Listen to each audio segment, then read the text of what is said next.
Why did she pull away the moment you got real with her? You didn't cheat. You didn't manipulate. You didn't betray her trust in any traditional sense. You simply opened up.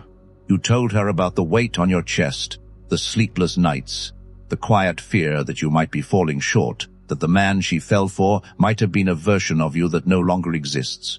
She listened. She was gentle. She said the right things. Then something shifted. The texts got slower. The warmth faded.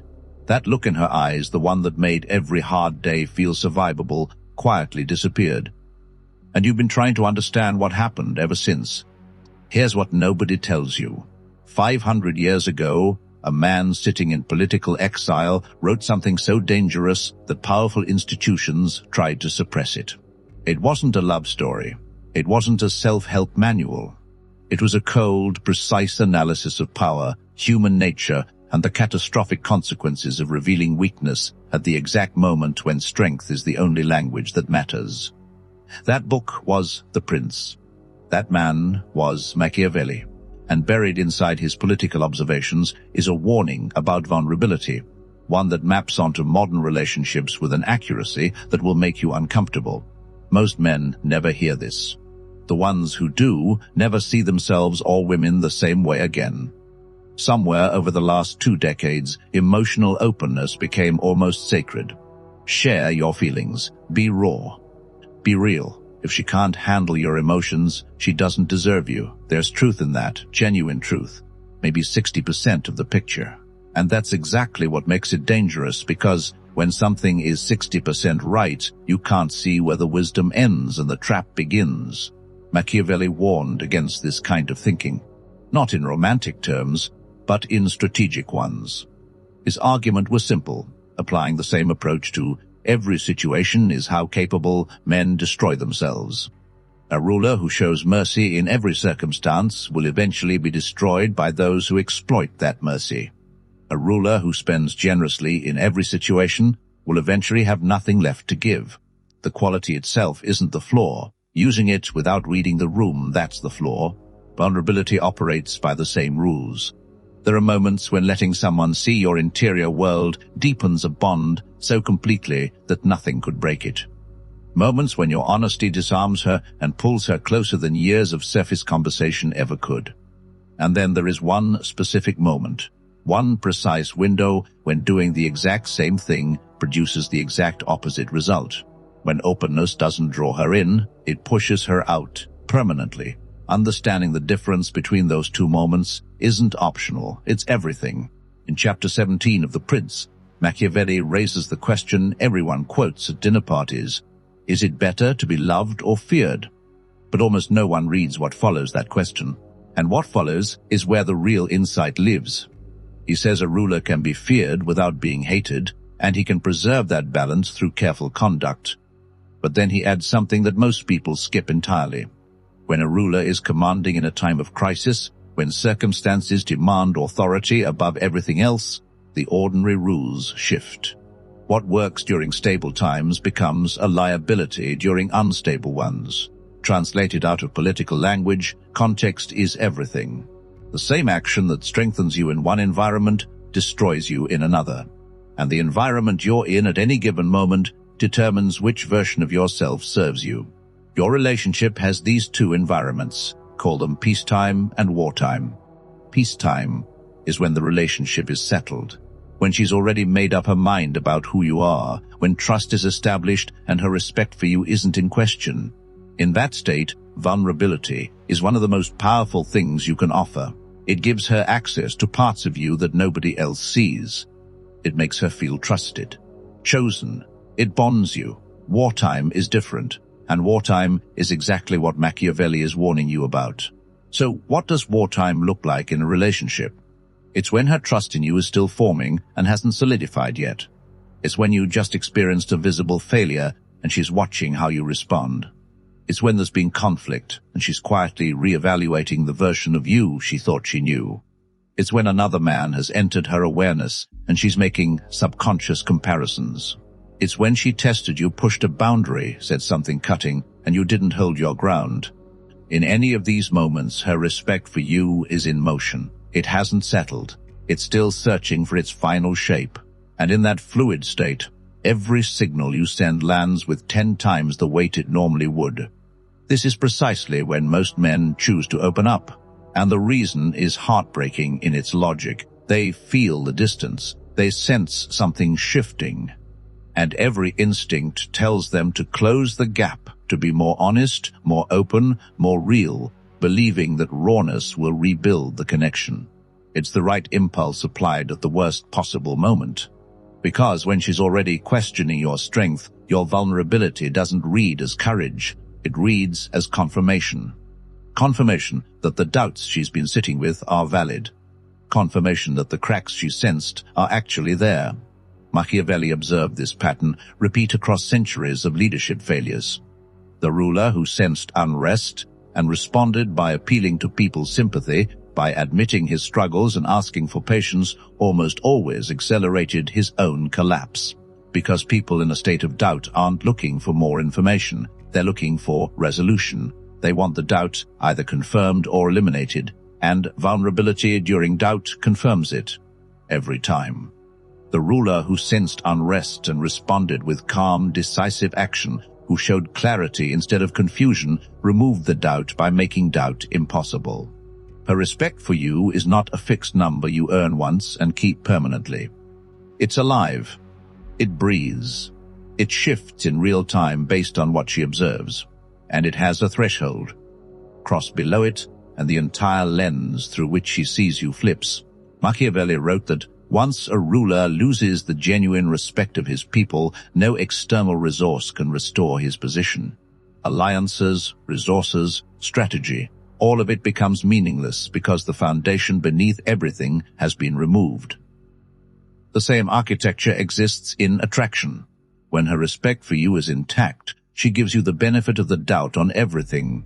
Your silence reads as depth, your setbacks read as temporary, your imperfections read as human. She's interpreting your story generously because she believes in the man telling it.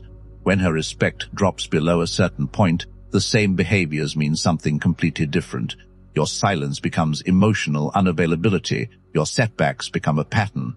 Your openness becomes dependency. Nothing changed except the lens. And the lens changed because respect changed. Opening up at the wrong moment doesn't just fail to help. It actively accelerates the drop. Because in that window, when she's watching you most carefully, seeking comfort reads as seeking a caretaker. Leaning reads as instability. Sharing your fear instead of managing it reads as an answer to a question she was hoping you'd prove wrong. Something ancient in her responds to that signal with a verdict that feels almost biological. Not safe to rely on, not safe to follow, not safe to build anything real with. That verdict isn't cruelty. It's a protection mechanism so old and so deep that modern ideas about emotional openness can't reach it. It asks one question, when everything is on the line: can this man hold his ground? If the answer is yes, she'll stand beside him through poverty, failure, illness, loss. If the answer is no, the relationship may continue on the surface for a while. But something has already ended. Everything after that is just the clock running down. You're in the moment, the ground is shifting. Every part of you wants to sit across from her and explain yourself, to tell her what you've been carrying, to ask for patience and understanding. Don't. Not now, not in this moment. Here's the alternative drawn directly from Machiavelli's advice to leaders navigating internal crises. First, go quiet. Not cold, quiet. There's a crucial difference between a man who withdraws to punish someone and a man who gets still because he's processing. The first radiates hostility. The second radiates gravity. When you feel the urge to unload your emotional state, turn that energy inward. Examine what you're feeling. Sit with it. But don't hand it to her. Not yet. Second, take visible action on something real. Not a dramatic gesture. Something concrete and forward-moving.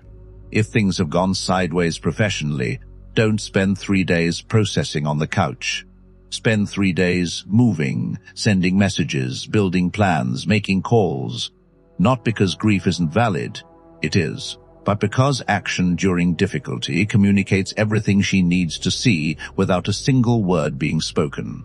Machiavelli consistently praised leaders who, in their darkest moments, organized the response rather than mourning the loss. Third, let her move toward you. This is the hardest instruction. When distance appears, everything screams to chase it down. Resist.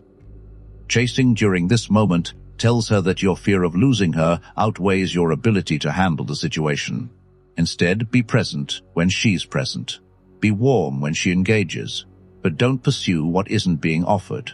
Something remarkable happens when you hold that position. The very qualities she was uncertain about get demonstrated through your behavior. She watches you navigate difficulty without collapsing, and that silent demonstration does more to rebuild respect than any conversation could. Fourth, open up after. After the storm. After you've handled what needed handling. After she's watched you move through difficulty and drawn her own conclusions. Then you share what you went through. Then you tell her about the fear, the doubt, the moments you almost broke. And when vulnerability follows demonstrated strength rather than replacing it, the effect is completely different. Because now she's not seeing someone who needs rescuing, she's seeing the full picture. A man who was afraid and still moved. A man who hurt and kept functioning. A man who felt everything and handled everything anyway. That combination, openness backed by proven resilience, is genuinely the most magnetic thing a man can offer. Strength first. Vulnerability second. Always in that sequence, reverse it, and you lose both. There's a distinction here that could change everything, and modern culture has made it nearly impossible to see. Processing is internal. It's what happens when you sit alone with pain and actually feel it. When you write about it, talk it through with a close friend or a therapist, or simply let it move through you without exporting it. Processing is necessary. Suppression isn't strength. It's a pressure cooker. Machiavelli himself spent years in exile, stripped of everything he'd built. He didn't collapse inward, and he didn't perform his suffering publicly. He transformed it. He wrote one of the most studied political documents in human history. He processed through creation. Performing is external. It's what happens when you bring your emotions to someone with an unspoken expectation of a response. When you share pain and watch her face. When you admit insecurity and wait for reassurance. When you need her to comfort you through a storm that she's still deciding whether you can survive. Processing builds you. Performing transfers weight. And transferring emotional weight to a woman who is already evaluating your stability is the fastest way to fail that evaluation. Machiavelli would frame it simply. A capable ruler processes his hardest decisions privately, with the people equipped to handle raw information. What he presents publicly is the considered version, not the panic, but the plan. Your partner is not your emotional processing center, not during moments of uncertainty. She can be an emotional partner in the right moments, on solid ground, when the foundation is already established. But she shouldn't be your primary outlet for unprocessed turmoil. That's what trusted friends, mentors, and professionals exist for.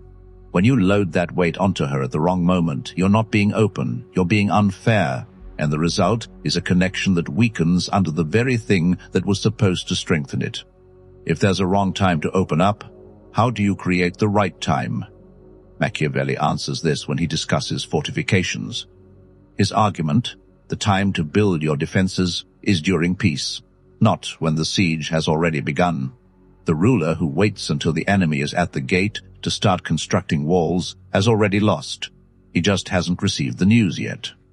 The same principle applies here. The foundation that makes vulnerability safe is built during ordinary times, during the unremarkable stretches when nothing is on fire. This is when you reveal yourself gradually, not through dramatic confessions, but through small, honest moments. A passing comment about something that shaped you. A brief mention of a failure that taught you something. A genuine emotional response to a piece of music, or a moment in a film that lets her glimpse how deeply you actually feel things. These small, consistent deposits build something real. She begins to understand that you have depth, that you've been through things, that you contain more than what's visible on the surface. And she learns this at a time when her respect for you is stable, which means each reveal gets interpreted as layered and compelling rather than concerning. By the time a real crisis arrives, the foundation already exists. When you open up during the storm, it doesn't shock her. It confirms what she already sensed was there. That's the difference between the man who shares himself and loses her and the man who shares himself and binds her permanently. It's not what they revealed. It's when, and it's what was built before the revealing happened. Here it is without softening. Never expose your wounds while doubt is still circling. This isn't about hiding who you are. It's about understanding the environment you're standing in. A wound revealed in safety heals. The people around you help tend to it. A wound revealed in danger gets used against you, not out of cruelty, but because the situation demands a response that isn't gentleness. Same wound, different context, completely different outcome. Sometimes the danger isn't external. Sometimes it's doubt itself. Her doubt about your strength, your reliability, your consistency. When you can sense it in the slight shift in her energy, the fraction of a second of hesitation, the way something behind her eyes has gone a little distant, that is the moment to close up, stand firm, and handle what needs handling. Give doubt nothing to feed on, and then, when it retreats, when the ground stabilizes and you're still standing on it, open the door, let her in, tell her everything. Because now she isn't walking into something that's crumbling. She's walking into something that just survived a siege. And every crack in the stone, every mark on the wall, every sign of the battle you just endured becomes evidence not of fragility, but of endurance. Endurance is what she actually wants to witness, not a man who was never tested, a man who was tested and didn't break. Machiavelli's warning isn't never be vulnerable. His warning is never be vulnerable at the wrong moment, because timing transforms the identical action into either a bond or a collapse. 500 years ago, a man stripped of power, sitting in forced exile, worked out something that most men still can't see clearly today. The world doesn't simply reward honesty, it rewards well-timed honesty, not dishonesty, not manipulation. The wisdom to recognize when truth serves the moment and when it costs you everything. Your pain is real. Your fear is real. Your need for genuine connection is completely real. None of that is weakness. None of it should stay buried permanently. A man who never opens up isn't strong. He's trapped. But a man who opens up without reading the room, without understanding whether the moment will receive his truth or use it against him, isn't being brave. He's being careless. And carelessness, in Machiavelli's world and in yours, always pays the same price. So carry this with you, build the foundation during peace, demonstrate what you're made of during difficulty. Open the gates only after the storm when you're still standing inside them. Do that, and she won't just love you. She'll trust you with her safety, her future, her most honest self, because you showed her through patience, through composure, through everything you didn't say at the wrong moment, that you are a man who knows when to be a wall and when to be a window. And a man who knows the difference between those two things. That's a man she doesn't leave. If this made you rethink something, subscribe. If it landed somewhere real for you, leave a comment. And if someone you know is about to make this exact mistake, send it to them. Consider it a warning that's 5 centuries old and still exactly on time.